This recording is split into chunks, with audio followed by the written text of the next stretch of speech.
Assalamualaikum warahmatullahi wabarakatuh. My name Muhammad Hafif Al-Bukhari bin Muhammad Saleh, entry number 1181777. So in this video, our group want to present our assignment or our research, which is titled Wahdatul Wujud. Actually, the term of the Wahdatul Wujud always been controversy or always related with Deviant teaching in Malaysia. Some of them said this doctrine Wahdatul Wujud is heresy, and some of them said this doctrine Wahdatul Wujud not contradict with the Al-Quran and Hadith Prophet Muhammad Sallallahu Alaihi Wasallam. So because of that, in this research, we have selected three objectives. Firstly, what are the doctrine Wahdatul Wujud according to Sufism? Second, what are the emergence of misunderstanding Wahdatul Wujud in Malay world?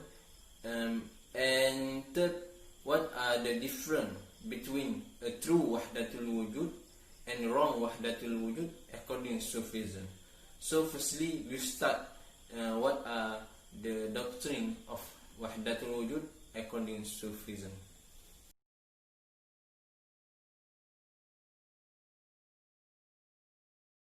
Assalamualaikum warahmatullahi wabarakatuh. My name is Rahmi Berizwan. I will present about the research and findings discussion. Okay, first point from the research and finding discussion is the origin of the doctrine of Wahdatul Wujud according to Sufism.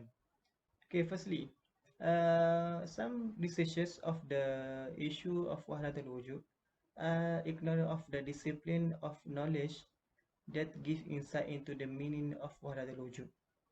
This can cause to misunderstanding, and punishment was dropped with full questioning. Therefore, the researchers is trying to bring this matter so that the issue of Wahdatul Wujud can be understood in principle rather than just specialist question. Okay, in Arabic, wahdah is derived from the word wahid, which means ifrad, which is single, and the al-wujud means the opposite to none. While in term, the meaning of Wahdatul Wujud is it depends on the discipline of knowledge that's discussed and the individual who have the authority to explain it. For example, the knowledge for example, the meaning of khalwah in the term fiqh, the meaning of khalwah in the term fiqh is mean sitting alone between men and women in some place, and khalwah in the term of Sufi is mean to dialogue with God without any other person. That's the difference of the meaning in term fiqh and the meaning khalwah in term Sufism. There are generally two forms of understanding of Wahdatul Wujud. The first aspect of the ontology, which refers to this nature, is the existence of the Hakikah Muhammadiyah, which is a source of natural existence.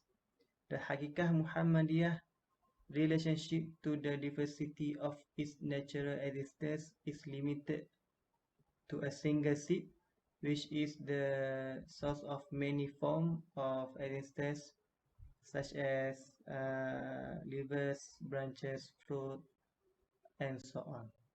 Secondly, from the perspective of vision and spiritual experience, Wahdatul Wujud, or this term is also referring to the vision of the eye.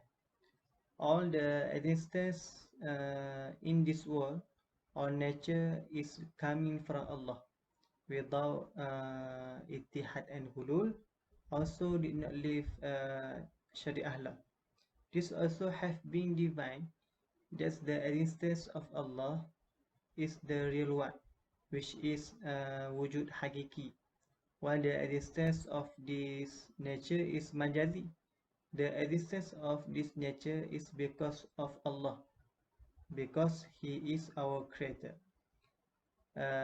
This term is also have been defined by the other term, which consists of shuhud wahdah fil kasrah, shuhudul kasrah fil wahdah, wahdah shuhud, al wahdah, and al fana fi tawhid. So, for the emergence of misunderstanding the doctrine of Wahdatul Wujud in Malay world, because one of the ulama, which is Sheikh Abdul Samad Al-Falembani, Sheikh Abdul Samad Al-Falembani, he study religion knowledge at Mecca and always teach many students from Indonesia come to Mecca.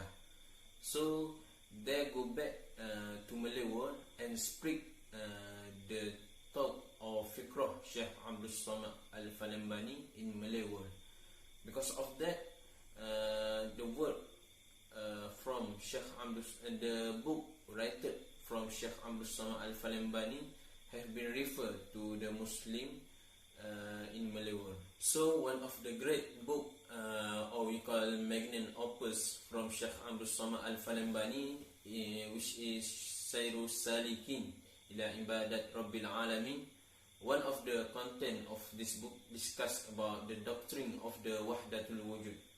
So this book attract the reader from Muslim, not just attract the reader from Muslim, but also attract the Western writer or Orientalist which study about Islam. But Orientalist understanding about Wahdatul Wujud contradict with explanation from the Sufism. In Malaysia also there are some allegation about Wahdatul Wujud. For example, Abdul Fattah Harun said in his book Allah antara tasawuf dengan akidah is heresy because consider this alam is qadim. But he did not mention the source of the information he obtained in his book. In addition, Abdul Fattah Harun repeat his argument that Wahdatul Wujud is heresy because Ibn Arabi said all religion are same and true in Ibn Arabi book Tarjuman Al-Ashwa. But according to Dr. Khalif Muammar, Abdul Fattah actually misunderstanding. In fact, Ibn Arabi did not say that all religion is true, but Ibn Arabi said he want to follow the religion of the love, which is the religion of the Prophet Muhammad sallallahu alaihi wasallam. So we don't have to shock today. There are some individual or group of tariqat misunderstanding about Wahdatul Wujud. Many of them understanding Wahdatul Wujud same with pantheism or Ittihad wal Hulul, that's contradict with the Quran and Hadith Prophet Muhammad sallallahu alaihi wasallam.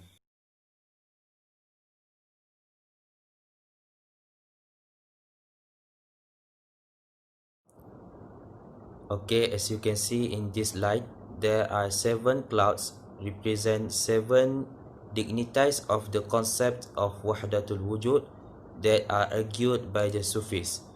In understanding the concept of Wahdatul Wujud, the Sufis have argued that Wahdatul Wujud have 7 dignitaries, means martabat 7. The first dignity is Ahadiyah. This means refers to Allah in the sense of His self is absolute, that we call Kaunuhu Dhat. Second is Wahidiyah. Wahidiyah means refers to the description of reality, revelation and wisdoms to recognize the existence of Allah through all His attributes. third is Al-Wahidiyah. Al-Wahidiyah means natural entities that remain in all the attributes and names of Allah. Fourth is Alam Arwah, refers to the very subtle, expansive and unorganized spiritual realm, or we can call Alamul Rahim or Alamul Ghaib. Fifth is Alamul Misal. It is a semi-material alam that is a copy of alam and matter in the physical realm. Sixth is Alamul Jasad, or we call Alamul Ajsad. It is a alam, or it is an alam created in the form of material under harsh conditions that can accept fragment. Finally is Ihsan dignity, or Martabat Ihsan. It is a natural catastrophe that brings together all the dignity that has been discussed in human beings, that has the potential of being different from the other beings because of its willingness to accept that Allah giving him knowledge of human beings called Khalifah of Allah and his servant. So these seven dignities, or these martabat tujuh, are seen as a formula for the Sufi people to know Allah briefly and to distinguish between the dignity of Allah, who is always in the position of Rububiyah, Uluhiyah and Qadim, while Alam is always in the position of being anew. Okay, in these topics, we have to know that the scholars of Sufism have also divided the meaning of this Wahdatul Wujud into four interpretations.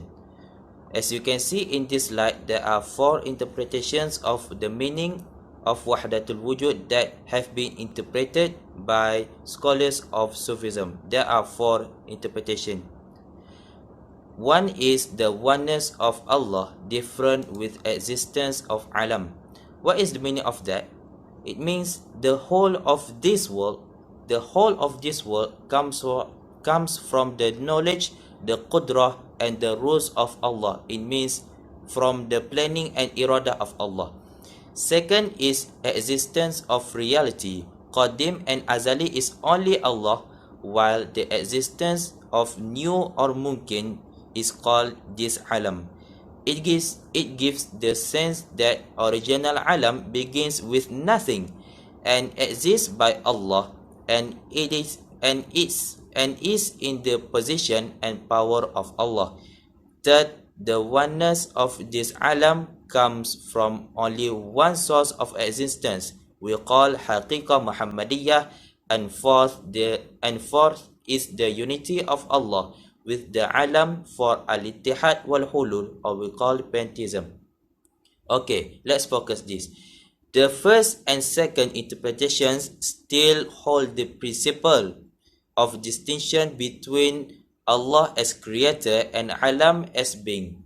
Without pantheism or al-ittihad wal-hulul, this interpretation does not contradict the principles of faith and Islamic law. This description has been interpreted with terms such as Wahdatul Shuhud, Wahdatul Wahid, Wujudul Wahid, and Fana'u Fit Tawhid. And this view or this interpretation also held by prominent Sufi scholars, and we know such as Imam Abu Hamid Al-Ghazali, Imam Muhammad Ali, Ibn Arabi, Sheikh Sulaiman Afifuddin At-Tilimsani, and also in this line in Tanya Jawi also we have Sheikh Daw Al-Fatani, Sheikh Ahmad Arsyad Al-Banjari, Sheikh Muhammad Nafis Al-Banjari, and many others.